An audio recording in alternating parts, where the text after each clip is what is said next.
What's up everybody, Greg here with Lensprotogo and Lens Rentals, and welcome back to the channel. In today's video, we're going to be checking out an RGB light from Quasar Science, the Q50R. I'm going to be going over everything from the build, talking about some of the features and special things that this light can do, as well as some of the downsides and some of the alternative options that are out there.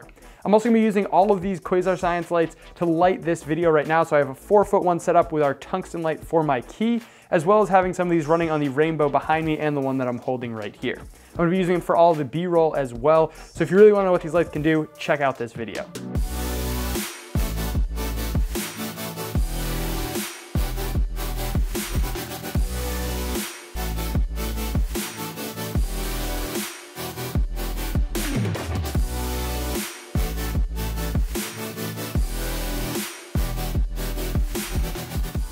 So getting right into it and talking about the build, these lights have rubber bumpers on both ends of the light. And this is going to keep it safe when you're loading it in and out of cases, as well as when you're trying to rig it up. You won't have to worry about hitting these lights off anything and having them shatter.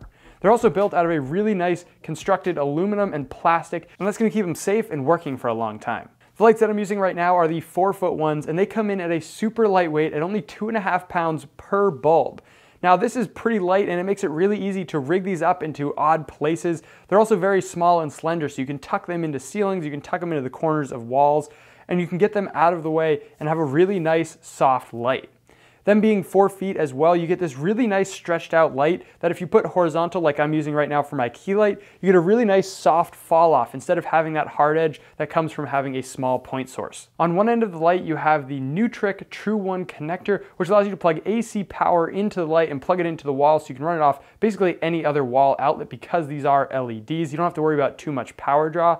You also get a power switch to turn it on and off if you want to save the light without having to change the intensity using the LCD screen. On the other end of the light, you have all of your control options for the light itself. Having a small little LCD screen so you can see what you're selecting, and then a couple buttons to make adjustments on your light, whether you're changing intensity, you're changing color, or you're changing those presets and effects that you want to use for this light. There's also a link button which allows you to connect one of these lights to multiple other lights using the lead follow method, and this basically sets it up so you can control it on one of them. If you change the settings, it'll change it on the rest of the lights as well. This is super handy if you have a bunch of these lights set up and you're trying to change all of the color temperature to one specific thing. On the end of the light, you have 2 Cat 5 ports, which allows you to put DMX in and DMX out of these lights, so you can link them together if you want to hook them up to some sort of lighting board, or if you just want to control them all but not wirelessly. There's also a DC input if you wanted to run these off battery, but you will need to get a separate connector to run it off a 12 or 24 volt battery. The design of these is also really nice because it keeps it in a super sleek, small profile.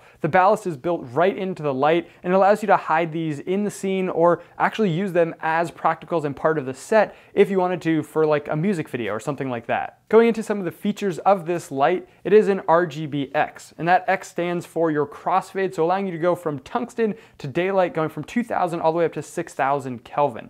It also has the RGB side of it, so it allows you to do pretty much whatever color you want. As you can see, these ones behind me that are just rotating through those rainbow settings. There's also a bunch of presets in here as well for all your different color temperature ranges from tungsten up to daylight, as well as some specific colors going through like your primary and secondary colors. They've also added in a bunch of effects from rainbow, which basically just cycles through all the colors like you're seeing behind me. There's short circuit, which is going to flicker the light on and off like there's a short if you're using kind of like an overhead fluorescent, you want it to have a little bit grittier look. There's also paparazzi, which basically acts like a bunch of flashes going off. You have fire to simulate a fire if you don't actually have a real fire on set, or you need a little bit more output from a fire that you're using. And there's also a police mode, so flashing back and forth between red and blue, or just staying on red and flickering that. The other really cool thing about all of these effects is that there's also an option to change the rate. So you can go up to 200%, which will double the speed of whatever the effect is doing right now, as well as dropping it down to 1% if you really wanted to slow down the effect and how it's actually coming across on camera. The output of these lights is pretty solid, and when you put them all together into like that 4-bank kit to make it more like a Kino, it has a really good output, and I'll throw some of the photometrics of these lights on the screen right now. The other really cool thing that you can do with these lights that I've kind of mentioned already is actually doing different wireless and DMX controls. This allows you to change all of the lights without having to touch them, which is super awesome. You can also get an app called Luminaire, which is pretty expensive. I think it costs around $100 right now, but it allows you to control all the lights from your smartphone. So you don't even need to have a fancy lighting board to be able to adjust these lights on the fly. Now I really like these lights and they're actually getting a lot more traction. I'm seeing them more and more on my commercial shoots, but there are a few downsides to these lights that I wanted to talk about. The first one is not having a built-in battery. There's some other lights out there like the Astera Titans, which have built-in batteries, though they are quite a bit more expensive, which I'll talk about in a little bit.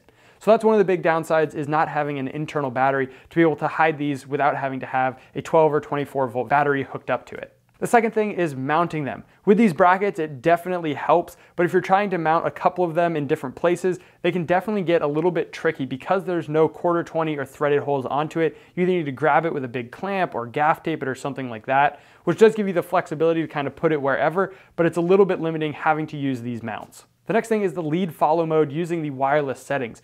I found it pretty finicky and it didn't really connect too well over wireless. When you hook them in wired, so using it over Cat 5, they worked perfectly and it was super simple, but it definitely took a little bit to try and get the wireless set up properly. And then the last thing, which is definitely a small thing, but I just noticed it recently while I was doing some testing with these lights, is that the control panel is on the front of the light. So if you're doing something like having strobe or cop lighting and you're trying to change the settings on the interface, it can be a little bit blinding having that light shining right in your face. So it would have been really nice to be able to flip that around and have it on the back of the unit. Now getting into some of the costs of these lights, each one individually runs about $529, and that just comes with the tube and an AC power.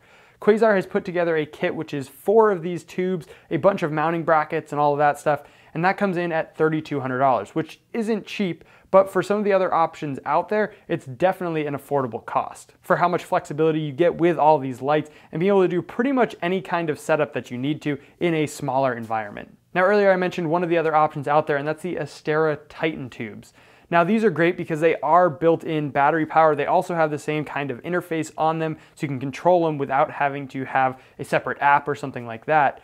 But the downside to those is they're quite a bit more expensive. Like I said, these come in at $3,200 for the 4 kit. If you wanted to get the same kit with the Astera Titans, it's gonna run you almost $5,000. I believe right now it's like $4,900. So you'll have to see, depending on what you need it for, if that battery is gonna be that important and that valuable to you. If you want to try these lights out, we also have them for rent at Lensprotogo. They run about $270 for a 4-day rental, including shipping, which is a pretty great price to see if these are going to be the right lights for you. You can try them out on a shoot. You can see how it is working with them and get your own opinions on them. If you have any questions about these lights or you want to see what's in the whole kit, I did another video covering everything that's involved with the 4-light kit, which I'll throw a link to right up here. If you have any questions about these lights, make sure to let me know in the comments, and if you want to try them out, again, that link's going to be in the description. If you enjoyed this overview video, make sure to let me know by hitting that like button, subscribe for new videos every single week, and I'll see you in the next one.